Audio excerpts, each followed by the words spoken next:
Hi everyone and welcome back to my channel. So this is what 2025 looks like.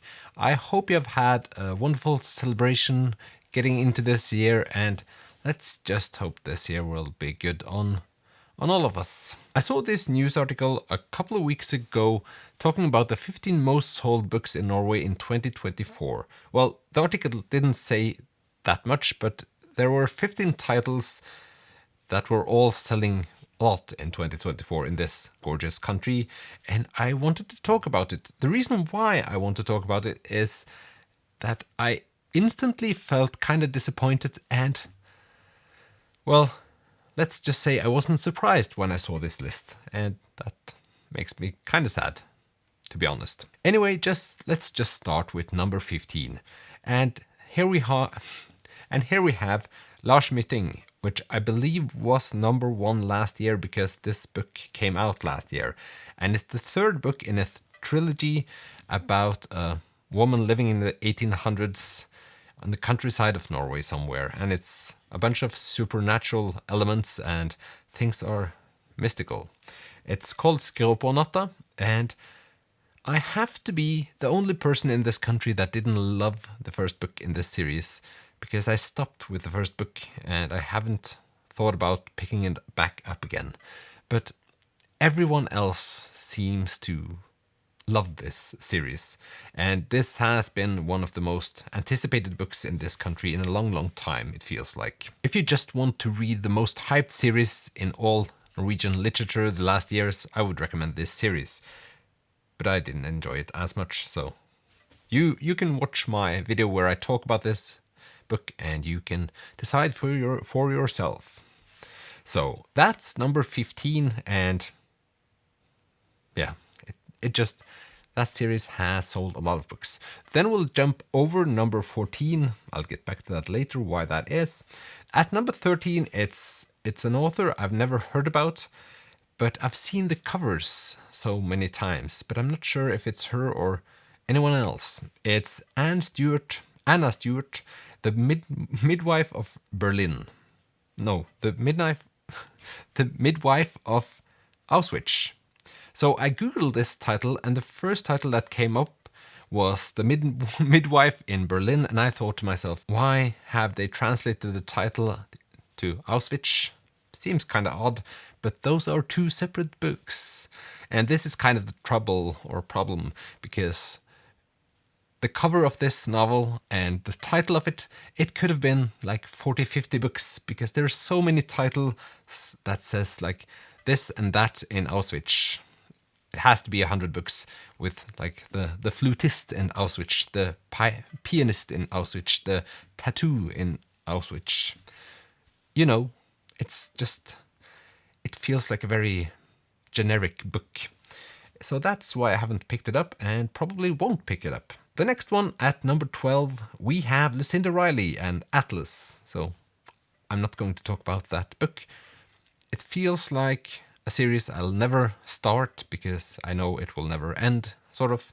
And I just don't think it's for me. But I know a lot of people that like those books.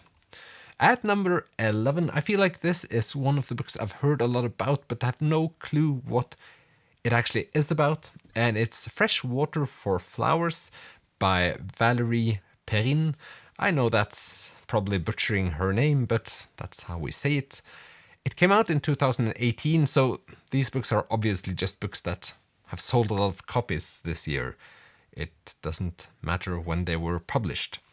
But her face has been all over the place, like physically in this town, because she has visited, and also she has gotten a lot of publicity through her publisher. And yeah, I read a quote from the book, and or not from the book, but from a person that has read the book. With Fresh Water for Flowers, Valérie Perrin has given readers a funny, moving, intimately told story of a woman who believes in happiness. That, well, I'm kind of exhausted just reading that. So it won't happen for me, but at least out of all of this, I know what she looks like, and I know that she sells a lot of books. Then we'll quickly pass by the number 10 and go to number 9, which is It Ends With Us by Colleen Hoover. So this book I've actually read, didn't love it, thought it was pretty boring, and obviously this book is here because the movie came out in 2024, I think. At least the people that saw the movie thought I'll buy the book, and I don't know about the movie. Felt like the movie also got a lot of a mixed reception. So I have no idea. I do still have a couple of Colleen Hoover books in my shelf without exactly knowing why that is. And I did do a little cleaning in my shelves today and they're pretty full by now. So maybe I'll remove them. Should probably remove them. At number 8 we have a book by Jørgine Masa Vastrand, Råsterk på ett år, which is a book about getting fit. I don't know how you directly translate that title. It'll be something like You Get Wickedly Strong in 1 year. And she's a fitfluencer, is that the word? Influencer with a focus on training. Do not understand for 1 second why someone would buy a book about training. I could see why you would get a book about like the body physiologically. How does your muscles work? All that. But exercises in a book written by an influencer, it's at number 8. So it's the eighth most sold books. It's the 8th most sold book in this country last year, which is insane to me. And the same goes for number 7. It's Ida Gran Jansen and it's Lur Familiemat, which is something like smart family food. A cookbook written by an influencer who buys cookbooks in 2024. A lot of people, because that was number 7. It's the same thing as with the training. I just don't get it. I go online and look up recipes and I can also jot them down if I'm eager. 10 years ago I had like a bread diary because I looked up recipes and tried to make better and better bread. Probably 15 years by now. But anyway, I still use that bread diary. It's a success, but we have internet. And then I thought I'd do all the books that I haven't talked about except for number 1 in one go. So that's number 14, it's number 10, and it's number 6, 5, 4, 3, and 2. And the reason why I haven't talked about them individually is because it's crime fiction. So at number 14 we have Jo Nesbø, which is the Norwegian king of crime fiction, I would say, or at least most known outside of this country.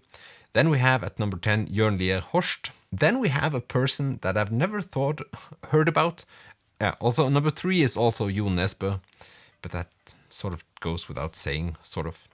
But number 6, 5, 4, and 2 is a Swedish guy called Pascal Engman.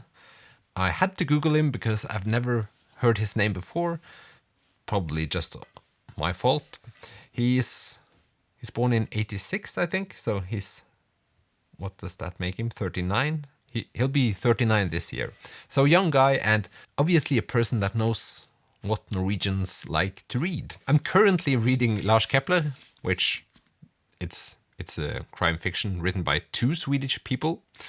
And I do like these books, but it's the only Scandinavian Nordic crime fiction I read so far. Maybe at some point I'll just devour all the crime fiction books. Not yet. That's all I'm saying. This is what I expected to see on this list. Just a bunch of Nordic crime fiction, because that's what we like.